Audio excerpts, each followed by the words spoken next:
আমাদের এলাকায় যে এমন একটি কুলাঙ্গার আছে সেটা আমরা জানতাম না। যদি এই কুলাঙ্গার বিগত সময়গুলোতে মেয়েদেরকে হয়রানি করেছে, কিন্তু মেয়েরা এবং পরিবারের সদস্যরা তাদের সম্মানের কথা ভাবে এবং সমাজের কথা ভাবে, তারা প্রতিবাদ করতে পারেনি। এবং আমরা একজন সাহসী বাবা পেয়েছি, একজন সাহসী পরিবার পেয়েছি, যারা অন্যায়ের বিরুদ্ধে প্রতিবাদ করতে জানে এবং আমাদেরকেও শিখাচ্ছে। আমাদের ভেবে থাকা উচিত দরকার যে আমাদের নিজের মা বোন আছে, এই প্রতিক্রিয়া যদি আমাদের নিজের মা বোনের প্রতি হয়, আমরা তখন কি করব? তাই আমরা আমাদের এখানে মাহুরা স্কুলের সবাই আসছি, আমরা চাই একটা সঠিক একটা বিচার চাই, যেন এরকম আর একটা কুলাঙ্গার আমাদের দেশে না একটা জন্ম নিক। লিলি আল্ট্রাসফট সিরাম জেল, যা গভীর থেকে স্কিনে দেয় 3 গুণ সিরাম হাইড্রেশন। সিরাম জেল হাইড্রেশনে ব্রাইট থাকো সব সিজনে।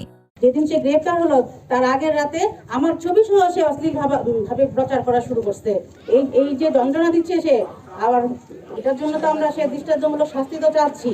আর যখন তাকে গ্রেফতার করা হলো, সে ওর যে বড় ভাই ছিল আসে বিভিন্ন ভাবে হুমকি দিচ্ছে, আমাকে মারবে, যেখানে পাবে সেখানেই মারবে, আমার হাজব্যান্ডকে সে লাথি মারবে। আমি মাননীয় প্রধানমন্ত্রীর কাছে আবেদন জানাবো যে এই শাস্তি যেন অনেক বেশি হয়, সে যেন আর কখনো কারোর দিকে চোখ তাকাতে না পারে, চোখ মেলে।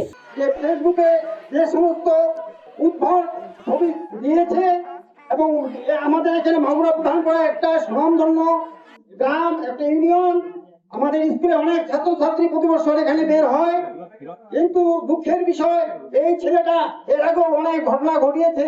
এবারও এক মেয়েকে নিয়ে যে ঘটনা ঘটিয়েছে এটা মেনে নেওয়ার মতো নয়। আমি সাংবাদিক তথা উপস্থিত সকলের প্রতি আমার দাবি, প্রশাসনকে আমি বিনীত অনুরোধ করতেছি, ওই তহিদুল ইসলামকে আইনের আওতায় এনে তাকে দৃষ্টান্তমূলক কঠোর থেকে কঠোরতম শাস্তি দেওয়ার জন্য আমি সকল মহোদয়কে বিনীতভাবে আবেদন করছি।